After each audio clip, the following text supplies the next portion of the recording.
YCP హయాం నాటి మద్యం కుంభకోణం లోతుల్లోకి వెళ్లే కొద్దీ విస్తుపోయే విషయాలు వెలుగు చూస్తున్నాయి. వైసీపీ ముఠా సైబర్ నేరగాళ్ల వ్యూహాన్ని ఎంచుకొని మ్యూల్ ఖాతాల్లోకి ముడుపుల సొమ్ము మళ్లించారు. రోజువారీ కూలీలు, నిరుపేదల పేరిట బ్యాంకు ఖాతాలు, కల్పిత కంపెనీలు సృష్టించి అందులోకి సొమ్ము జమ చేసి ఆ డబ్బును హవాలా మార్గంలో అంతిమ లబ్ధిదారుకు చేరవేసినట్లు సిట్ గుర్తించింది. జగన్ హయాంలో సొంత మద్యం బ్రాండ్లతో వేల కోట్లు దోచుకున్న వైసీపీ మాఫియా ముఠా ఆ డబ్బును టక్కుటమారా విద్యలన్నీ ప్రదర్శించి సొమ్ము చేసుకుంది. మద్యం ముడుపుల సొమ్ము మళ్లించుకునేందుకు మ్యూల్ ఖాతాలు అడ్డం పెట్టుకుంది.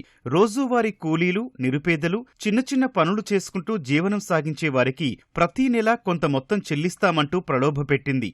వారి ఆధార్, పాన్, ఇతర గుర్తింపు కార్డులు తీసుకుని వారి పేర్ల మీద ముంబై, ఢిల్లీ తదితర నగరాల్లోని పలు బ్యాంకుల్లో ఖాతాలు తెరిచింది. ఆ అనామకుల్నే డైరెక్టర్లుగా పేర్కొంటూ అనేక కల్పిత కంపెనీలు సృష్టించింది. మద్యం సరఫరా కంపెనీలు, డిస్టిలరీలు నాటి ప్రభుత్వ పెద్దలకు ముడుపులుగా చెల్లించాల్సిన మొత్తాల్లో కొంత భాగాన్ని ఆయా ఖాతాల్లోకి మళ్లించింది. వాటి నుంచి ఆ సొత్తును బహుళ అంచెల్లో డొల్ల కంపెనీల్లోకే పంపించింది. చివరిగా ఈ అక్రమ సొత్తంతా అంతిమ లబ్ధిదారుకు చేర్చినట్లు సిట్ దర్యాప్తులో వెలుగు చూసింది.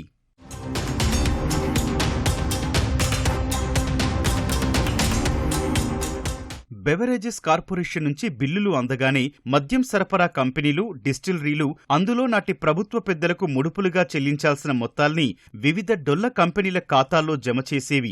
బ్రాండ్ ప్రమోషన్ కోసం దుస్తులు, బంగారు నాణేలు, గిఫ్ట్ హ్యాంపర్లు, ఇతర వస్తువులు ఆయా కంపెనీల నుంచి కొన్నట్లు, అందుకు ప్రతిగా సొమ్ము చెల్లించినట్లు నకిలీ ఇన్వాయిస్లు సృష్టించి రికార్డుల్లో చూపించేవి. ఈ లావాదేవీలు చూస్తే మద్యం కార్యకలాపాలతో ఎలాంటి సంబంధమూ లేని కంపెనీలకు భారీ మొత్తాల్లో ఆర్థిక లావాదేవీలు జరిగినట్లు సిట్ అధికారులు గుర్తించారు. వాటిని మరింత లోతుగా శోధించారు. డిస్టిలరీలు, మద్యం సరఫరా కంపెనీలు ఏ ఖాతాలకు సొమ్ములు చెల్లించాయో ఆయా బ్యాంకుల శాఖలకు వెళ్లి ఆరా తీశారు. ఖాతాలు తెరిచినప్పుడు సమర్పించిన చిరునామాలకు వెళ్లి పరిశీలించగా అక్కడెక్కడా అలాంటి కంపెనీలే లేవని నిర్ధారించుకున్నారు. కేవైసీ పత్రాల్ని విశ్లేషించిన సిట్ అధికారులు అందులోని వివరాల ఆధారంగా కొందరు ఖాతాదారుల్ని గుర్తించారు. తీరా చూస్తే వారంతా రోజూ కూలీలు, నిరుపేదలు, చిన్న చిన్న పనులు చేసుకుంటూ జీవించేవారు, నిరుద్యోగులని తేలింది. వారి పేరిట బ్యాంకుల్లో ఉన్న ఖాతాలు, డైరెక్టర్లుగా ఉన్న కంపెనీల గురించి సిట్ అధికారులు ప్రశ్నించగా అసలు ఆ కంపెనీల పేర్లే తామెన్నడూ వినలేదని, అవేంటో కూడా తమకు తెలియదనే సమాధానాలు వచ్చాయి. బ్యాంకు ఖాతాలు తెరిచేందుకు ఆధార్, పాన్, ఇతర గుర్తింపు కార్డులిస్తే ప్రతి నెలా 1000 రూపాయలిస్తామని కొంతమంది ఆశ చూపటంతో తాము ఆ పత్రాలనిచ్చామని గోడు వెళ్లబోసుకున్నారు. వీటన్నింటినీ మ్యూల్ ఖాతాలుగా గుర్తించిన సిట్ అధికారులు మనీ ట్రయల్ ఆధారాలు వెలికితీశారు.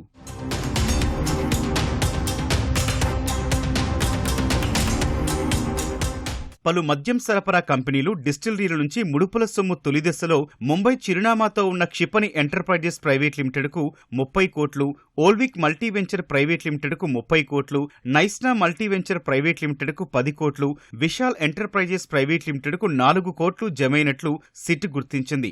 ఆ తర్వాత ఆ కంపెనీల నుంచి Keraj Enterprises Private Limited, New Mount Gold and Jewellery Private Limited, Trifer Enterprises Private Limited, Malishka Gold and Jewellery Private Limited, Vixo Enterprises Private Limited, Yash Bullion వంటి కంపెనీల్లోకి మళ్లించినట్టు గుర్తించారు. ఇవన్నీ ముంబై, ఢిల్లీ చిరునామాతో ఉన్నవే. అలా ఈ కంపెనీల నుంచి అనేక సంస్థల్లోకి మళ్లించుకొని చివరిగా అంతిమ లబ్ధిదారుకు చేర్చేందుకు వైకాపా మద్యం ముఠా హవాలా మార్గాలను ఎంచుకుంది.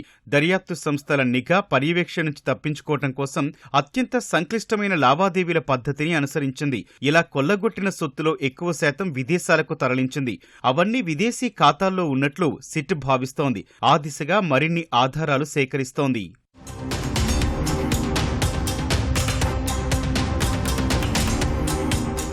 అక్రమ మార్గాల్లో సొత్తు దోచుకునేవారు దర్యాప్తు సంస్థలు పసిగట్టకుండా అక్రమ లావాదేవీలు, మనీ లాండరింగ్ కార్యకలాపాలు చేయటానికి అనామకుల పేరిట బ్యాంకు ఖాతాలు తెరుస్తుంటారు. అక్రమ సొత్తును అందులోకి మళ్లిస్తుంటారు. సాధారణంగా సైబర్ నేరగాళ్లు వారు కొల్లగొట్టిన సొత్తు మళ్లించేందుకు వేల కొద్దీ మ్యూల్ ఖాతాల్ని వినియోగిస్తుంటారు. ప్రతిగా వారికి నెల నెల కొద్ది మొత్తం సొమ్మునిస్తుంటారు. పోలీసులు ఎప్పుడైనా విచారణ జరిపితే అసలు సూత్రధారులు చిక్కరు. ఇలాంటి ఖాతాల్నే మ్యూల్ ఖాతాలు అంటారు. డబ్బులు తీసుకుని నేరగాళ్లకు ఆ ఖాతాల్నిచ్చే వారిని మనీ మ్యూల్స్ గా పరిగణిస్తారు. ముంబై, ఢిల్లీ కేంద్రాలుగా ఉన్న ఇలాంటి ముఠాలను అడ్డం పెట్టుకుని వైకాపా మద్యం ముఠా దందాకు పాల్పడింది.